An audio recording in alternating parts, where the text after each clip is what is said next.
en est où aujourd'hui? Donc c'est vrai que par exemple, un des axes qu'on avait envie de pouvoir accentuer, ça a été l'embauche des ISCG, donc les intervenantes en commissariat et en gendarmerie, intervenants sociaux. Donc on a commencé en 2011 par 2 intervenants. Donc aujourd'hui en 2020, on en est à 8 et on va passer au 1er décembre à 5 de plus. Donc on sera à 13 ISCG plus un autre intervenant, un psychologue, parce qu'on se rend compte de l'importance en fait de pouvoir mettre à disposition de la population réunionnaise de l'écoute et de l'accompagnement. Ce qui me semble important, c'est de se rendre compte que le sujet des violences faites aux femmes n'est pas un sujet qui ne concerne que les femmes, c'est vraiment un sujet qui nous concerne tous. Et on a tous une co-responsabilité, non pas pour culpabiliser en fait les personnes, mais pour responsabiliser. Parce que on peut réagir. La femme qui est victime de violence peut être notre sœur, peut être notre amie, peut être notre collègue de travail, peut être et on a tous en fait à réagir.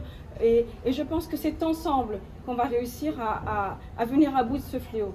Un autre sujet qui est important, c'est l'éducation. Parce que tout à l'heure, vous avez parlé effectivement des auteurs qui peut-être depuis petit étaient victimes de violences et de se rendre compte que si on veut aller à la racine, il est important de pouvoir revoir, en fait, revisiter l'éducation.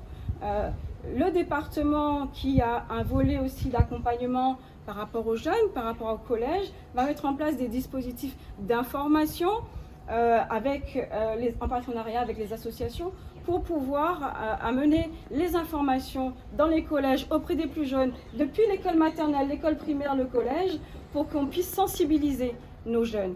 Et je fais un appel aussi aux familles, aux parents, aux mamans, aux grands-mères, vous êtes aussi responsable de l'éducation de nos jeunes qui seront les adultes de demain. Et il est important de pouvoir évidemment appeler au respect de la femme et au respect de l'homme. Nous avons tous des droits, nous avons tous des devoirs, et les droits et les devoirs doivent être égaux en fait entre les femmes et les hommes. Donc je pense qu'il y a vraiment un travail à faire qui est au niveau sociétal. Parce que quand on est face à cette problématique, quand moi je vois encore, il y a peu de temps, que les violences reviennent, c'est que c'est un indicateur d'une difficulté au niveau de la société. On a tout le pan de notre histoire qui est peut-être aussi à explorer. Pourquoi ne pas faire des recherches sur les racines de la violence et sans être dans le jugement, pouvoir comprendre le mécanisme, pouvoir comprendre les processus pour pouvoir venir à bout de ce fléau.